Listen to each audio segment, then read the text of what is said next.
Hi guys, welcome back to Gardening with Dave, or actually Tropical Gardening with Dave.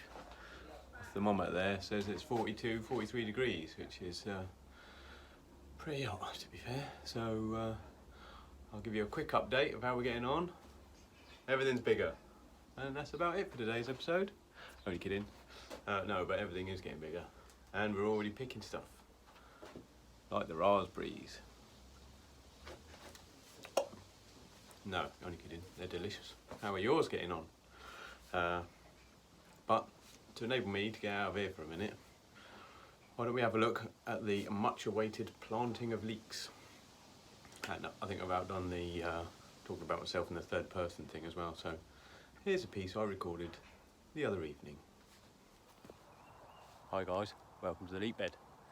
So it's not looking very leaky at the moment, it's looking a bit more rainbow chardy. This is last year's rainbow chard, never mind. I'm just picking that and eating it to get it out of the way. I've cleared 3 rows here in the bed, ready for leeks. And then I'll just keep picking that, making sure it's not affecting the leeks too much as we go. So anyway, we're going to try the experiment, the leek experiment. We've got a row of leeks in clumps, like 3 or 4 from the capsule seed trays. And then I'm going to have 2 rows of singles. One row about 8 inches apart, the other row about 16 inches apart. Just see what the difference is between all 3. It's very simple to do. Grab a dibber, in this case, the handle of my hoe, ram it into the ground, about 6 inches down, all the way along, like that. And then grab your leek out of the pod. There it is. Nice bit of root growth from the bottom. Now what I tend to do is pull off the top bit of compost with no roots in it and pop that in the hole.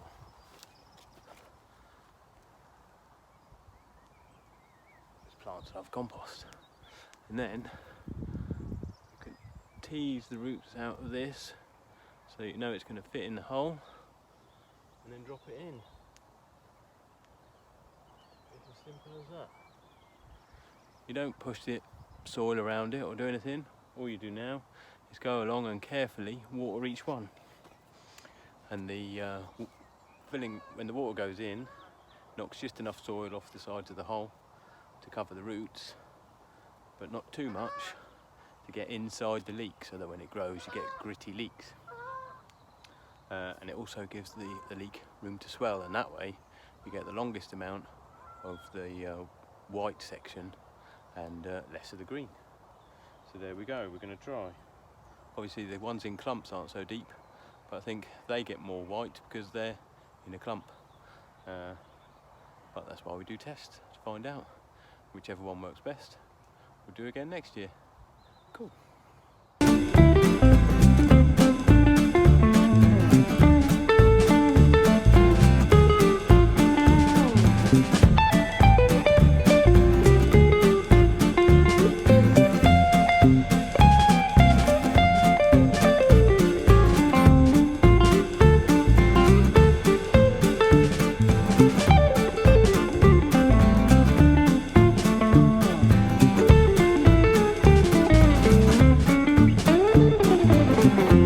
So there we go, all in, all watered, happy days. Let's wait 4 or 5 months, maybe we can try one. And I can't wait, I do love a leek. But anyway, back to the tomatoes. Here in the greenhouse, they're all coming on a treat. This one, the orange cherry, is very happy, at 2.5 foot tall. There's the first trace of flower heads. Got quite a few on, and then if we follow up the main branch, there's the second, and a little bit further is the third. And you can see here, just below the fruit trace, you'll normally find an offshoot, and there was one there, and I've cut it out. And you've got to keep on top of it really, because that might grow again from that same position, so just keep checking. Here I'll show you again on this one. This is the Sweet Million. So we've got the first trace, follow it up, the main stem, and there's the second. Lots of flower heads, lovely job. But if you come back down, this one here is the offshoot, and basically that's just taking away the nutrients and whatnot from the next trace up and the rest of the plant. So I'm just going to pinch that out. There we go. And now more of the nutrients are going to get to the fruit, and we'll get more fruit, because those flower heads, they just unfurl, and I don't know when they decide to stop, but I guess when they run out of sap. So if it's using up all the sap on side shoots, then you won't get so many unfurling. They're great. Give you a better angle of the orange cherry. Very happy. And if I show you now the same one, same variety, similar size at one point, down at the allotment. Same orange cherry. And it has got flowers on it. And another trace just there. It's just not as tall, about a third the height of the one in the greenhouse. So yeah, it doesn't matter whether you're growing it indoors or outdoors. You need to keep on top of those side shoots if you really want to increase the yield. So, and this year I'm trying to increase the yield of my peppers. And I've been doing a bit of reading and whatnot, asking a few people. And it turns out some people prune their peppers. So when they get to this sort of size, they snip the top, and the idea is that it puts more of the growth hormone into the side shoots, and you end up with a bushier plant and in theory more fruit. I've heard some people say we don't have a long enough season here to do that, because it takes a little while, a couple of weeks, for the plant to recover. But I think it's a perfect chance to do an experiment. As soon as we've got so many pepper plants this year, too many, I've given loads away, but still got a fair few. I'm going to do a load in here, and also going to put some in down the allotment as well. So anyway, with mystery pepper A, of which we have a fair number, I thought we would clip some of them. We've just nipped the top off with a pair of scissors, left some of the leaves. Some of them we'll lop the top off. I've done 3 so far, 3 of A, and obviously going to keep 3 without the tops knocked off, and we'll see which one does better. And I was also thinking I'll try some here, cut, pruned and not pruned, and some down the allotment as well, and that way we get the whole picture and we'll work out what's best. Now I'm wondering whether I should be doing it with all of them. Got the padrons here. 2 of them I've potted up into huge pots, because again I want to see whether peppers prefer it in a much larger pot, whether the plant will grow bigger, whether I'll get more fruit from it.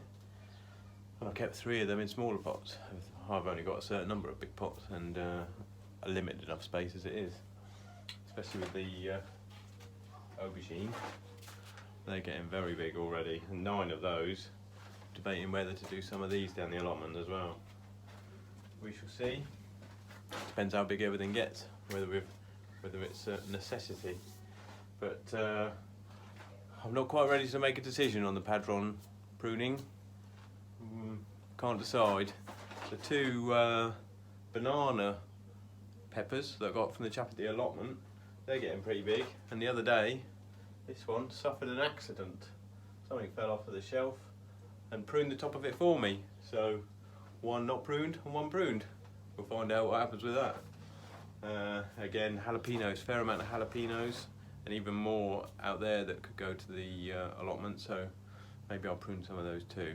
And I'll keep you updated with the results. And we can, whatever works best, we'll try again next year. What else we got? Oh, I'll quickly show you these. So, here are our potential melons that we were growing from seed. I've planted these out again with the strings going up, and we'll see how they get on. They do look different to the other cucumber and whatnot varieties that we got going on, so they could well be melons. We shall find out. Quick update on the cucumbers as well. Do you remember I took out some of the cucumbers because they were looking a bit peaky? Well, the ones I've left in this fella, he's certainly happier, and another one down there, a bit smaller, but he's also a lot happier. And the ones in pots, I brought one in to show you.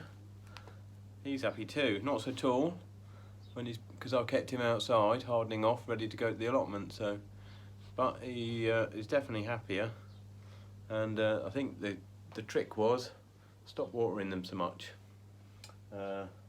Cucumbers prefer a like a good weekly water instead of the daily that the others do. The tomatoes, they love to be watered every day, sometimes twice a day in this heat. Cucumbers not, so I've rolled back on the cucumber watering. And here is mystery veg E and F at the back there, and they're both happy. I've left them in the pots because I was worried about them and being of the same variety as the cucumbers, although we don't know which. They're very happy. So to quickly show you mystery pepper A and mystery pepper B, they're both happy as well. So we shall keep an eye on that. That's about it for today. We shall keep you posted about what's been going on, and I've messed the end of this video up, which is a bit of a blow really, because it was all going so well. Might just post it anyway, maybe fade out to a view of the lovely basil.